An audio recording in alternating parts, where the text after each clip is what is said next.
of us here, the PFLAG mums I know.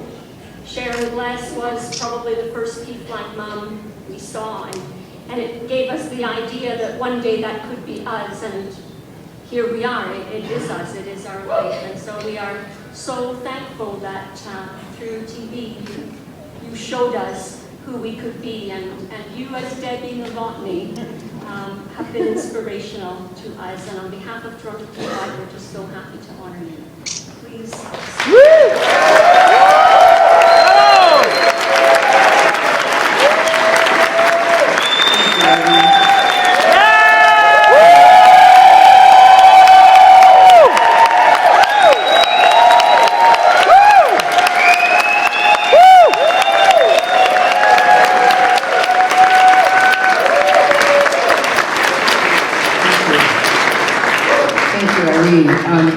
Irene, forgive me for standing behind you. I thought you were talking about Rosie.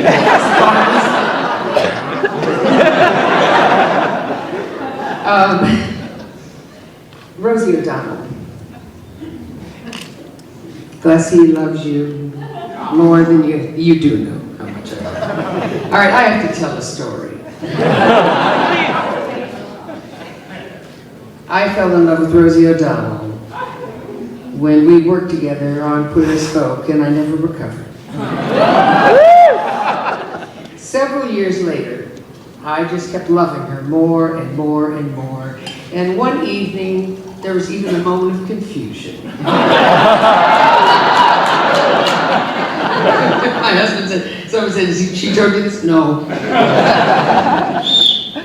And she and I were having a drink together, and I said, you know, I love you so much. And do you think? It took a lot of balls. You know, and she said, oh, Leslie. She said, no. She said, you are so straight. My God. I want you to know, for all of you who ever since Cagney and Lacey thought that I was gay, I gave it my best fucking shot.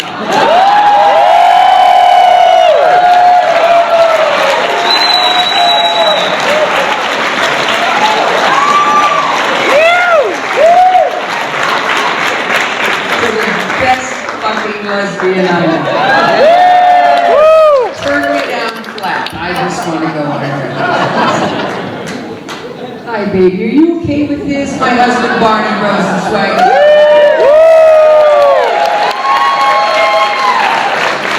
It was a moment.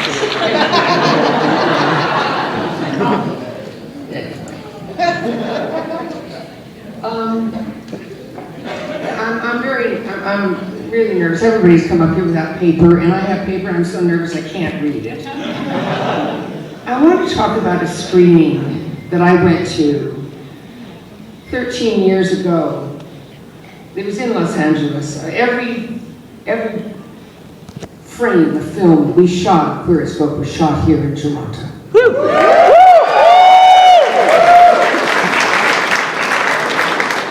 Next thing is the studio was in LA. Anyway, they had this big screening of the 2-hour movie that we made. No character had been introduced yet. And a wonderful woman, Jean Hayden. I don't know, Irene, was that the correct name? Sorry. See? Jean Manford. Not even close. Anyway, Jean. Got up and made a speech before the screening. And we were told that she was the founder of PFLAG in America. And my two producers turned around to me and they said, that's you. Oh, I should wait, let me say, Jean was so beautifully dressed, like Irene. So beautifully dressed, beautifully spoken, beautifully coiffed, very gentle. And my producer turned around and they said, that's you. That's PFLAG. That's you. That's Debbie. And I went, oh, fuck. I knew what she was about to see was Debbie Novotny come on the screen. The first PFLAG mom ever portrayed, with a crazy, crazy wig. Sorry, James, my wig man's here. With the really beautiful makeup. Thank you, Stephen. He's here too. The crazy clothes, the vulgar t-shirts, the mouth rougher than any man's on the show. And this is what she's going to see is the first PFLAG mom ever portrayed. I became so embarrassed. This is the truth. I became so embarrassed that I slid down in my seat and I cut out before the show ended, so I could never meet her. Or rather, so she'd never have to meet me. And I didn't want to make that mistake again. And you, 13 years later, have invited me back home. I'm a landed immigrant, by the way.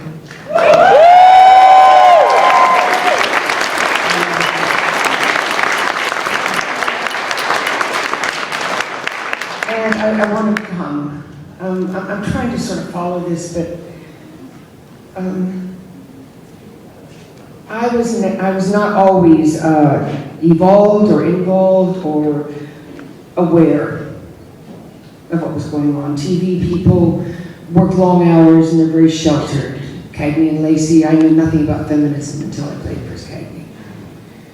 And although I had lots and lots of gay friends, I really knew very little about the heartache and the tragedy and the corrections that needed to be made in the gay community until I played Debbie Novotny. They say about TV actors that we are locked in jail.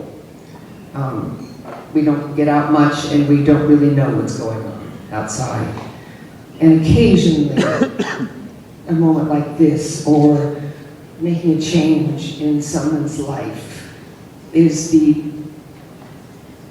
little bit of sunshine that comes through the bars. I wanted the role of Debbie Novotny. As soon as I read it, I called Showtime and asked them if they'd give it to me. And they said, sure.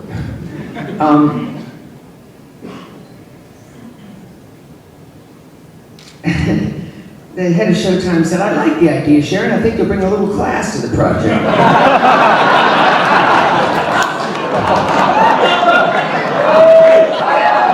And I said, Jerry, class is not what I had in mind.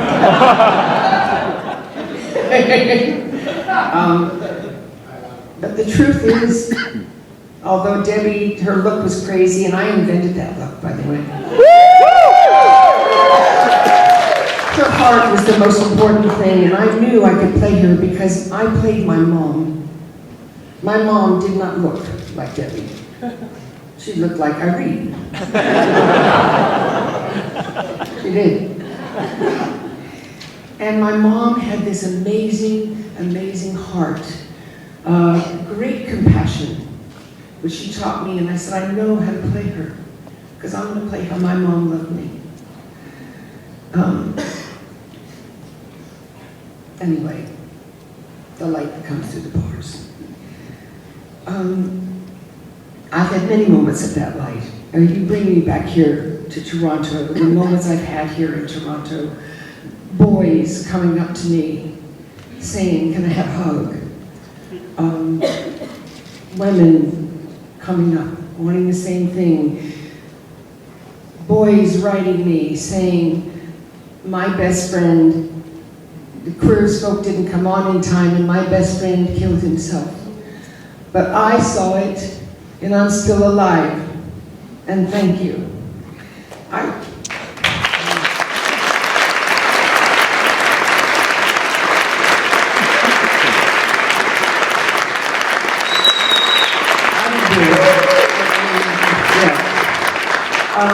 want to tell a particular story of a young boy that came up to me.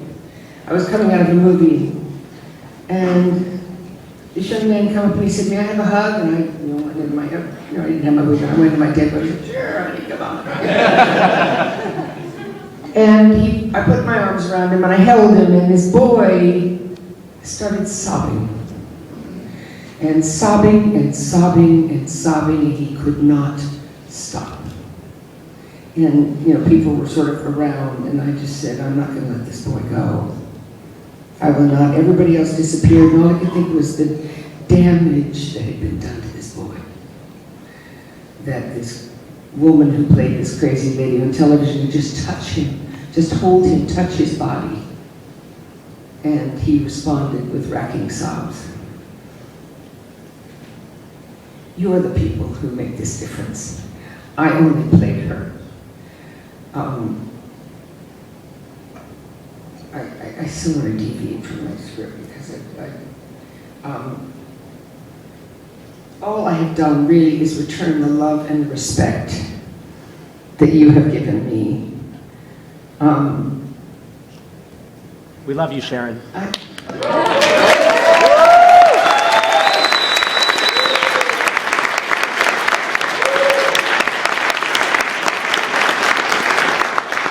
But you're the ones who are the light that keeps coming in through the bars. You're the ones who do it. And I just got to play this character, and I'm very honored that you would pick me.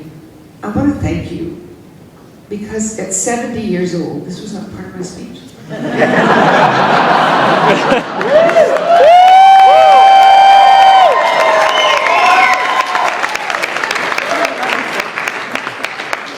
At 70 years old, you have taught me that I can still make a difference. And for that, I thank you, I thank you, I thank you. I hope to always do so. You have a new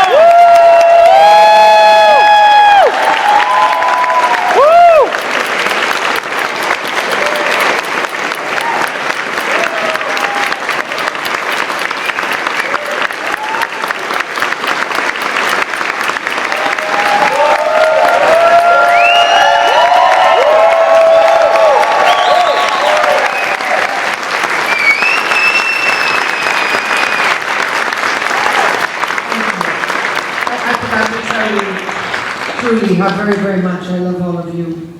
Very, very much, and thank you for including me in this wonderful.